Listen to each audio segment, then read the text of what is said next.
Hey, you're a thoughtful traveler, and we're a thoughtful destination. In Asheville, we treasure our natural and wild places here in the stunning Blue Ridge Mountains, and we appreciate visitors who share our values of stewardship and sustainability. We invite you to explore the cultural legacies shaped by these high mountain peaks. Be our guest. Together, we can share adventures and preserve the natural beauty of Asheville. Learn more at exploreasheville.com.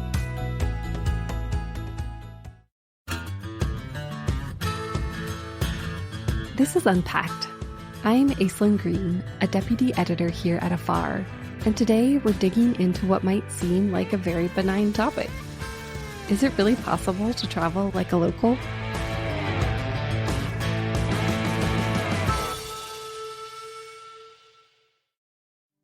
Now, you might be wondering, if this is such a benign subject, why talk about it at all? That's a great question. One I have asked myself even as I've been reporting this story. But here's the context. I've worked at Afar for 8 years, and for much of that time I've been steeped in this idea that we should try to travel like a local as much as possible. Sounds good, right? I had a general notion of what this meant to me and pretty much believed in it. I still do to some extent. But about a year into the pandemic, in that first optimistic wave about travel's recovery, author Eric Weiner wrote an essay for Afar that poked a hole in that belief. Eric is the author of several books, including The Socrates Express in Search of Life Lessons from Dead Philosophers. And Eric's essay for us was about how we could make travel more of a force for good as we emerge from the pandemic. In that essay, he said this. And before you applaud my vocal range, yes, this is actually Eric reading. When we travel, we usually expand ourselves, not by turning inward, but by interacting with other people. Do we see only differences, language, cuisine, customs, or do we also identify commonalities, shared humanity? This is empathy. If we don't empathize at least a little with those we encounter, we never really see them. Empathizing with other people doesn't mean becoming them. I know it's fashionable to brag that you travel like a local. No, you don't. You travel like a foreigner. That's because you are one. And that's okay. The empathetic traveler doesn't try to fit in. She knows that is impossible and that there are advantages to seeing places at an angle. One of the best books about American democracy was written by a Frenchman, Alexi De Tocqueville. This is no coincidence. An observant outsider often sees what insiders do not. I was really taken by this idea of the impossibility of actually traveling like a local. And it got me thinking, what do we really mean when we say we want to travel like a local? What are we aiming for, and what do we lose if we don't explore and maybe even challenge that idea? So in this episode, we're going to do that. We're going to hear more from Eric and from a couple of other writers and researchers. We'll share tips on how to better connect in a new place, how to embrace our outsider status, and basically how asking ourselves these big questions can make our trips more fulfilling and make us better guests in the world. But first, what exactly does this concept mean? The phrase traveling like a local, what does that mean? It means maybe staying in locally owned accommodation, taking public transport, buying food from markets. But I think it tends to suggest that you're traveling independently. And I think backpackers can sometimes feel that they have a monopoly on traveling authentically because they're doing it in a low budget way. But I don't think that's necessarily how the locals do it. Some locals don't, for example, take public transport. They own cars. They live quite middle-class lives. Some locals are impoverished, and eating very basic food is not a lifestyle choice. So I think local can be interpreted in many ways. That's Jini Reddy, a London-based author and journalist whose most recent book, Wanderland, was shortlisted for a number of awards. Jini is extremely well-traveled. She's been to more than 60 countries and always searches for a deep connection with the places and people she meets. Jini went on to say that for many of us, when we say we want to travel like a local, the goal is to be a more conscious traveler. And I think she's right. There are good intentions behind this. But before we dig into that a bit more, we have to face the travel elephant in the room. It might even be what inspired the whole travel like a local thing, the tourist versus traveler dilemma. Because let's face it, the word tourist can have negative connotations. Eric Weiner sees this as a kind of reverse travel snobbery. It's really a reaction to being labeled a tourist, right? Nobody wants to be called a tourist. Everyone thinks of themselves as a traveler. You know, the other person, they're the tourist. I'm a traveler. It's like those studies where a majority of people believe they are an above average driver, which is statistically impossible. Somebody has to be the below average traveler. Somebody has to be the tourist. It made me think, like, why this desire to travel like a local and to go through all this expense and trouble to travel and then pretend like you were just born there and have been living there all your life. That struck me as kind of silly. Eric went on to say that, at least for some American travelers, this impulse can stem from the image of the quote-unquote ugly American abroad. You know, someone who travels far from home but wants things to feel like home. Now, that's quite a stereotype, and of course, it's not always true. But it makes sense that some travelers would see that and want an alternate path. And so along came the idea of traveling like a local, the antidote to the stereotypical tourist. And it's not all bad. There are many benefits to exploring off the beaten path. We're more likely to support grassroots businesses and locally owned ventures. We may be giving back to communities in some way, or it may inspire us to pick up Duolingo and learn the language before we go. But ultimately, it's an impossible task. It sure would be nice if we were able to travel like a local, because then we could rid ourselves of the anxieties of not being a local. The thing, though, is that no matter how much I want to travel like a local, I'm not a local. Wouldn't it be better for us to actually just embrace the fact that we are not locals? And rather than want to travel like a local, why don't I travel like a better traveler? That to me seems more compelling. That's Dr. Anu Taranath, a Seattle-based educator and author of the book, Guilt Trips, Mindful Travel in an Unequal World. She's one of the writers of the Unpacked column that accompanies this podcast. We'll share links in the show notes.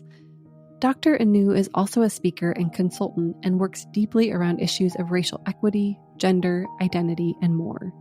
She went on to remind me that this goal is also impossible because there's no such thing as one type of local. It's quite nuanced because let's also remember that there are a variety of locals in any locality. And some locals are, like tourists, thoughtful about the garbage they produce, about the footprint that they offer the earth, about the relationships that they cultivate with people. There are also locals who are less interested in doing that and are just trying to accumulate and be greedy, like lots of people all over the world. So this idealization of the local perspective, that needs to be nuanced in some ways, right? All tourists aren't painted from the same brush. All locals are not painted from the same brush. Humans are complex, we're contradictory, we're wonderful, we're flawed. We are all of these things. So this kind of putting on a pedestal of the local, again, good intention, well-intentioned. I see why we do that. And I'm not sure that it accurately holds together all the stories that any locality might offer. It's important to ask ourselves, what do we mean by local?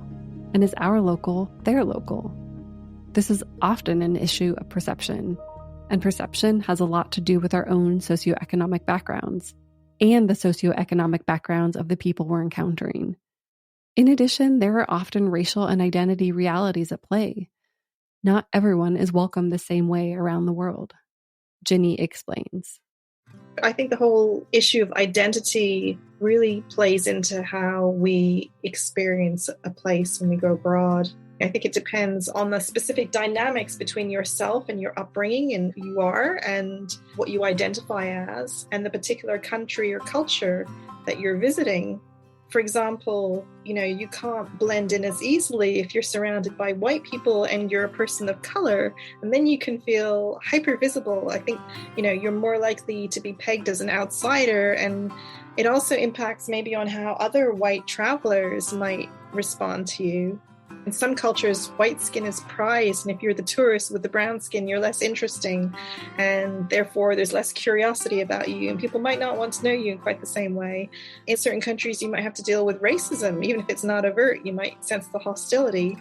But there are upsides too, because I've found when I've had opportunities to meet people from indigenous cultures, for example, people who still live in traditional ways or close to the land, there's often been more of a feeling of a bond because there's no whiff of colonialism, however distant about me. Jini also said she's found this to be true as a woman, that it's often easier to connect with other women.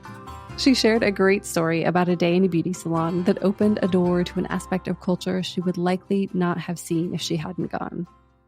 I remember once going to Iran and having the most fantastic time, a fascinating time in an Iranian beauty salon, because the women, on the outside were wearing the hijab, but in the salon they were wearing mini skirts and tight little tops and lots of makeup, and the questions, and they gave me a makeover, which was incredible. But the questions were the kind of questions you'd ask your girlfriends wherever you were in the world. What are the men like where you are?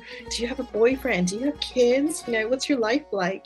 So there are upsides, but I just think it's such a nuanced and complex thing. It's very easy to paint this with a broad brushstroke, but you can't really.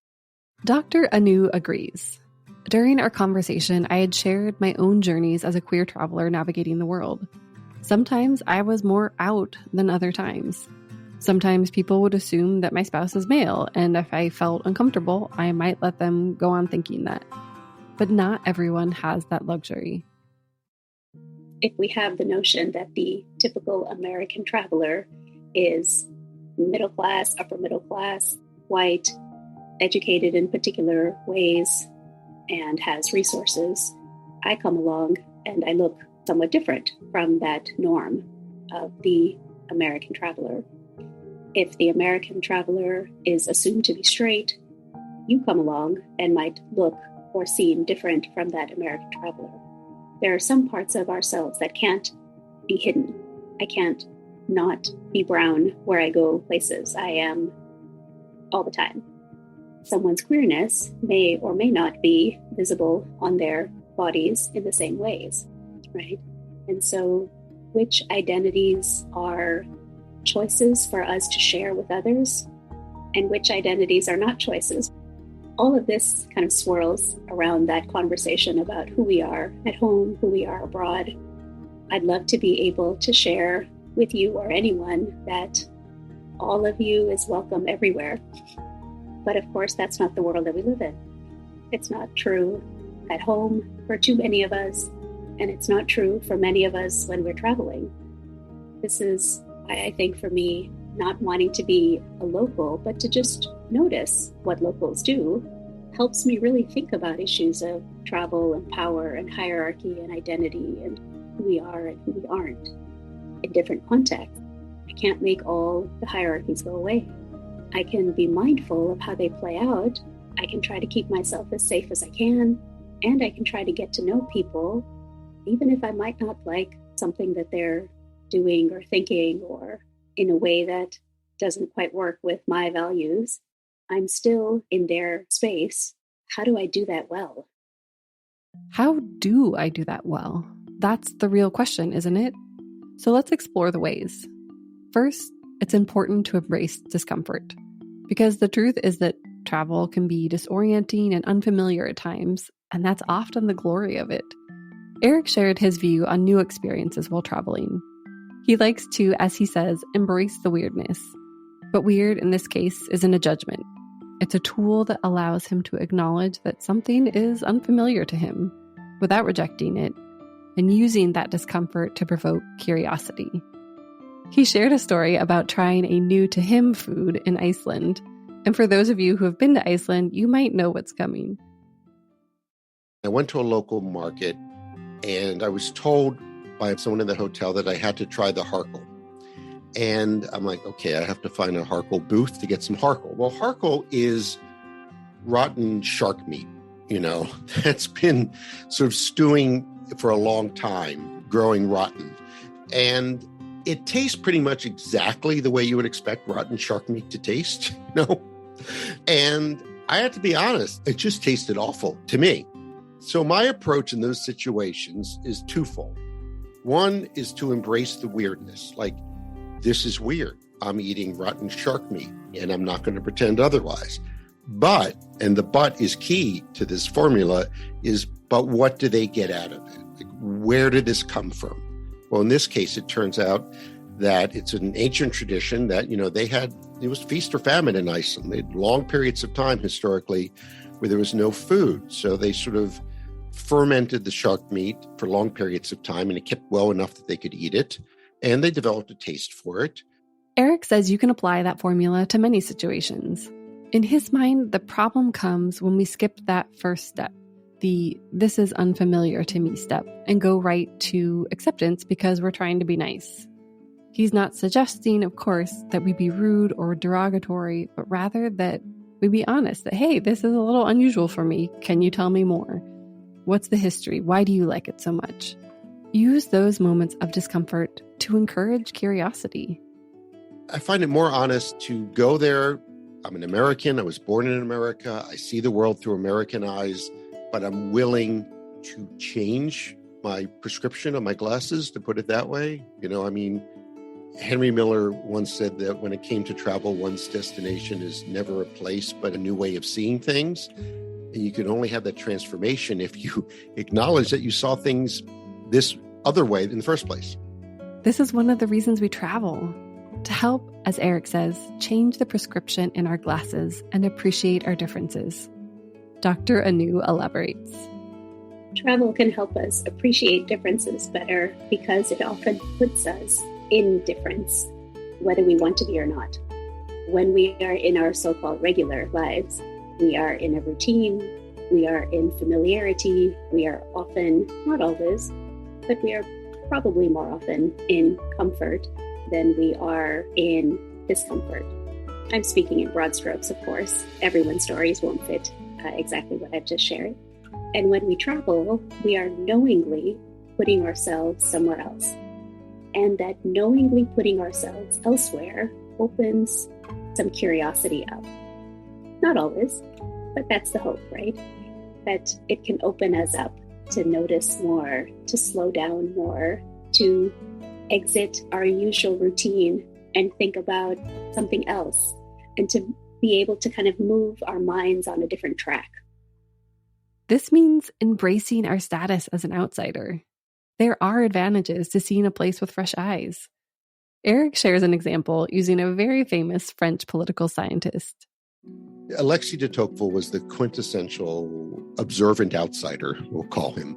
He came to America in the 19th century, the mid-1800s, and he was a traveler. But he's an outsider. He spoke English, but he was not an American. He was a Frenchman. And he traveled all over the States. He went upstate New York. I believe he went down to the Deep South, pretty much as far as you can go in those days. And he did travel like a local in that he went to town hall meetings and did things like that. Tourism wasn't quite the industry it is today at all back then, but he did really immerse himself into American life. And then he wrote an amazing book called Democracy in America. And to this day, it is, I think, the best book about democracy in America.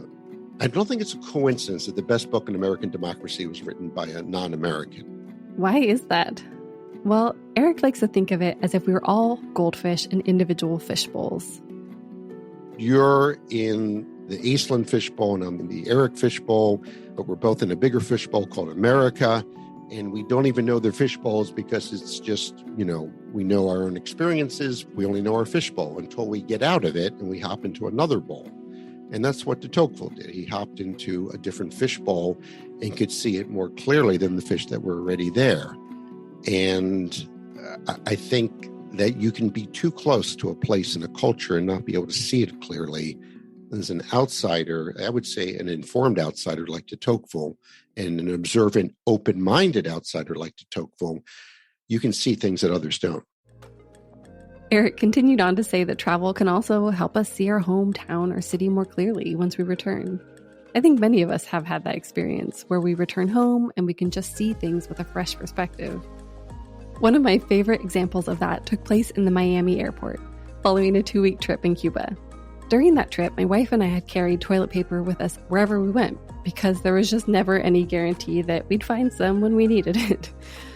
On the flight home, there was a large group of American teenagers who had also spent several weeks on the island. And in the airport after we landed in Miami, I wound up in the bathroom at the same time as many of the teenage girls on our flight. They were freaking out about the abundance of toilet paper. And I remember thinking, that seems like such a gift, to have had that experience at such a young age, one that seemed to help them appreciate what they had at home. I shared that story with Eric. He laughed and told me about the thing he always notices when he comes home from a trip. The abundance of America and the proliferation of choices in the supermarket, breakfast cereal, for instance, whether it's good or bad, that's usually the one thing that strikes me when I come back, go into a supermarket. It doesn't even have to be a fancy one. And you're like, oh my God, we have so much stuff and so many choices, at least of breakfast cereal. And the funny thing then is then, I'm home for a few weeks and I go back to the supermarket and I don't see, it doesn't strike me as odd anymore that there are, 57 choices of breakfast cereal in my local supermarket, just like it becomes normal. And I see my job as a travel writer as twofold, to try to make the strange familiar and to make the familiar strange. I love that idea. It encourages us to keep our eyes open when we're traveling and to keep them open as long as possible when we get back home.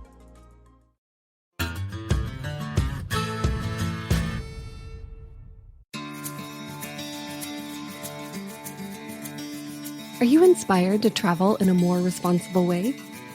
In Asheville, North Carolina, we believe in the power of ethical travel. We care about the protection of our distinctive natural and cultural treasures in these Blue Ridge Mountains. And we appreciate visitors who share our values of stewardship and sustainability. We know travel is transformational, and we invite you to be inspired by the creative spirit and local flavors of our mountain home. Be our guest. Together, we can share adventures and preserve the natural beauty of Asheville, so future generations can enjoy these mountains for years to come. Learn more at exploreasheville.com.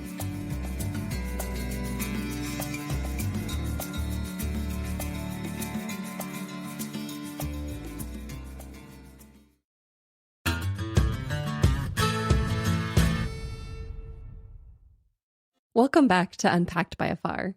Dr. Anu has some great advice about how she likes to observe while traveling. Rather than try to travel like a local, when I am traveling, I watch the locals. I watch locals closely and carefully and with friendliness in my eyes. I do it less out of judgment and more just to understand how culture works, how gender works, how age and generational difference works, how people talk to one another, how people gesture at one another.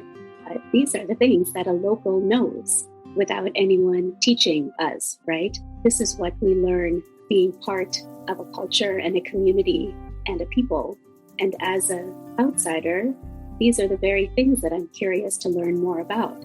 Less to have some mastery over it after my 2 days or 3 days or 2 months in a location, but more to stretch my sense of how humans work in different parts of the world. And some of what I see, I try to emulate, and some of what I see, I file away in my head as knowledge, anthropological knowledge of how we work as humans. She also has some advice for those of us who want to build some muscle around this. It starts with being honest about how distracted many of us are in our daily lives and trying to slow down and just watch more when we're someplace new. I think we go through our lives in such a hurry that sometimes we're not even sure what to notice and what not to notice.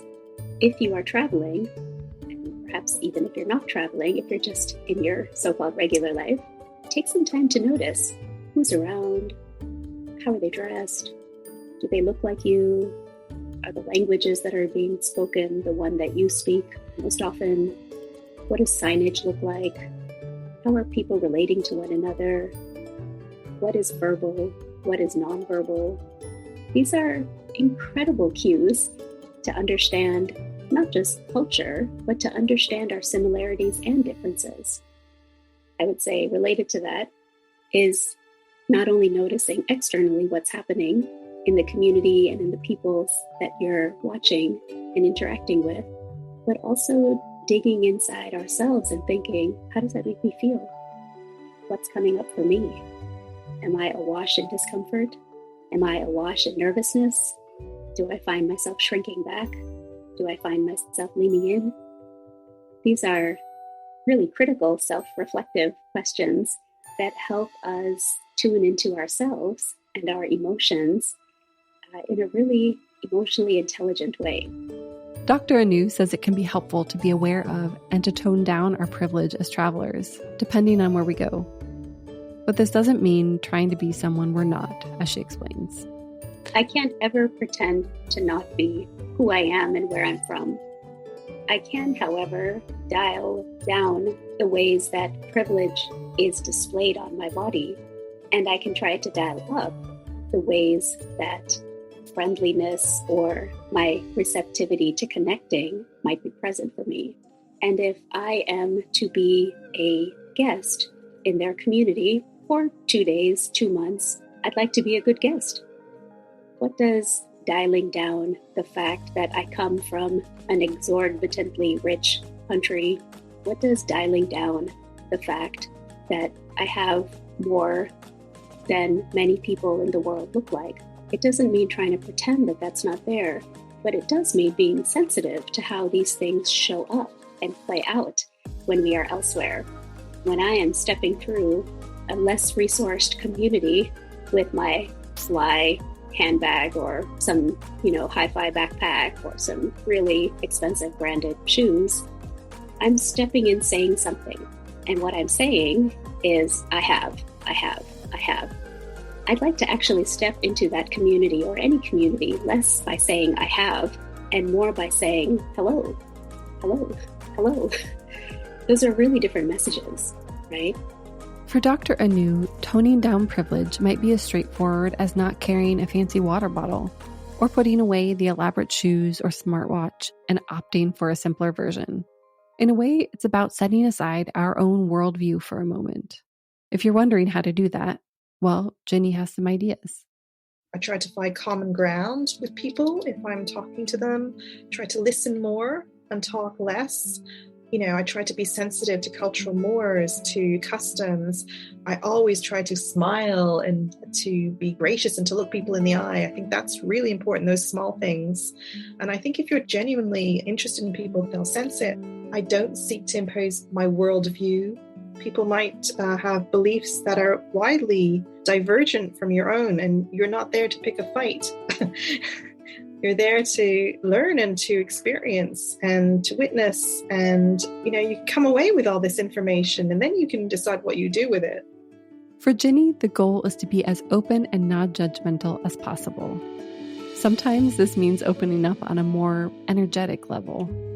I always find what works best is to just be gentle and go with a good energy and be open and gentle. And people really respond to that. I find anyway. It's different for different people, but that's what works for me. I remember going to Colombia once and going to a museum, and I was assigned a guide, and I was just trying to kind of get on her wavelength, I guess. And then she turned to me and she said, "Oh, you're a very sensitive person." And I really liked that. I was really touched by that she acknowledged that I was trying to make a connection. Do you remember what you were doing? Well, it's kind of just an energetic thing. I think I was just, that you can kind of expand or you can empty yourself and open yourself up a bit. And I was just trying to open myself up a bit and take my energy down to my heart center and just connect as two people and not as I'm the journalist that you're taking around and you've got to be a certain way and I've got to be a certain way. And so kind of throwing that out and just, we're just two people and we're going to make a connection, hopefully, and let's do it that way. We've talked about various ways to open ourselves up to connection. But let's talk again about the value of opening ourselves up to places. In this case, the quote-unquote tourist traps. Here's Eric again. To some extent, the tourist trap is in the mind of the beholder. I mean, you're trapping yourself in a way in the tourist places by saying, because I'm experiencing this with hordes of other people, it can't possibly be authentic. Or because I'm not the first person here, it's a tourist trap. Or because these people are trying to earn a living selling little statues of the Eiffel Tower that diminishes the beauty and grandeur of the Eiffel Tower. I think that's a mistake. I think you're making your own tourist trap that way. Keep in mind that touristy places are like cliches. They're cliches because they're right. They're beautiful. Our cliches were once someone's original idea and expression, and all tourist traps were once somebody, the first, I guess, non-Egyptian in this case, to stumble across the pyramids must have been like, holy, what the heck is that? That's amazing. And you're not going to have exactly that experience, but you can still appreciate it. Eric wants to be clear that he's not saying we shouldn't try to travel like a local, that we should only go to tourist sites. But just as there's value in getting off the beaten path, there's value to the beaten path. He shared an example from a recent trip to Europe, where he found this value in a surprising way. I was just back from Paris, and I went to Versailles, the palace just outside of Paris, and it's, along with the Louvre, probably one of the biggest tourist attractions in the Paris area. And I thought I was so smart that I had booked my ticket online for 9 a.m., the first slot, because they have assigned slots. And I thought I'd beat the crowds. No, not even close. It was mobbed, and everyone's back and wants to see Versailles. And I got depressed for a second. I'm just a tourist. I'm at Versailles. I'm with everyone else snapping pictures of the grandeur here.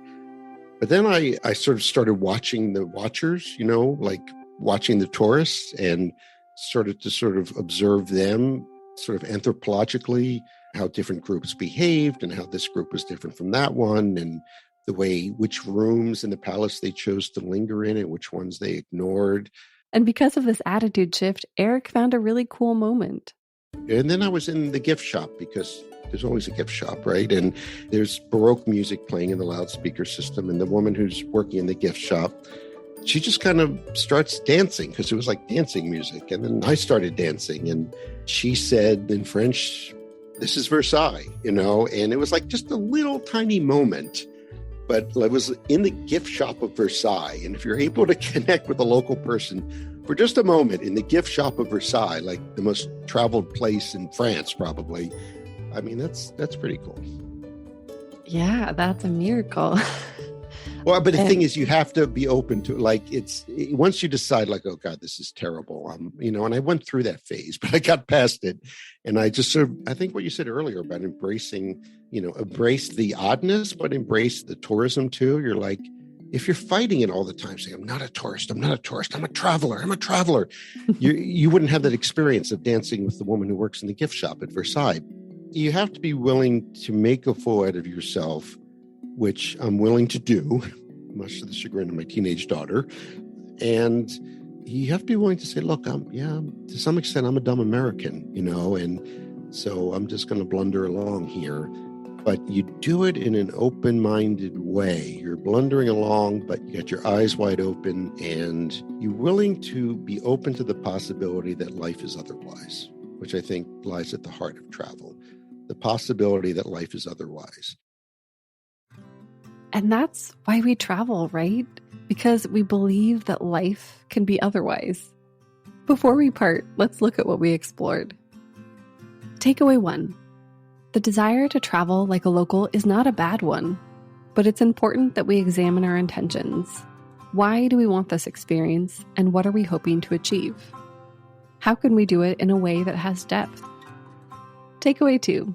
Socioeconomic status, race, sexual orientation, and much more factor into our travels.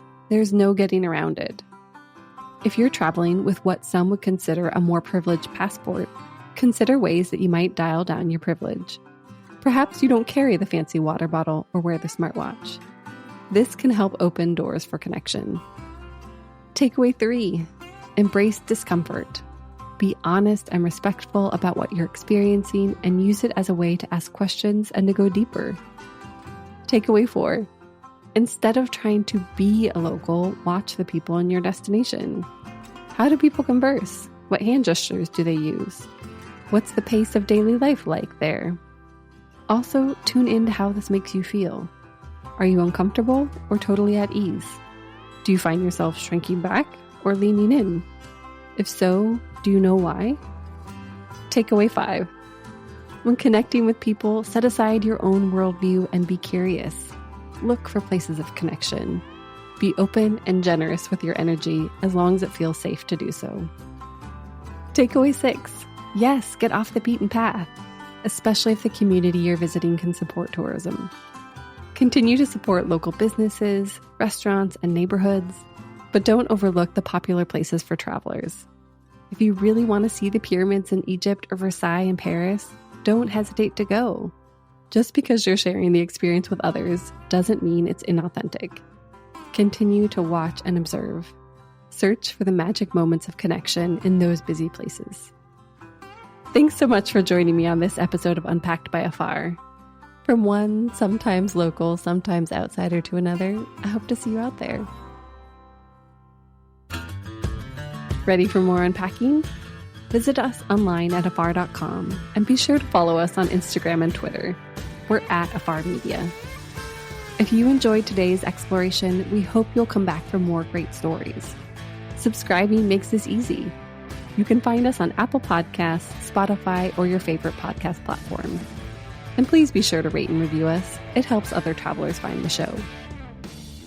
This has been Unpacked, a production of Afar Media and Boom Integrated. Our podcast is produced by Aislyn Greene, Adrian Glover, and Robin Lai. Post-production was by John Marshall Media staff Jen Grossman and Clint Rhodes. Music composition by Alan Koresha. And remember, the world is complicated. Being an ethical traveler doesn't have to be.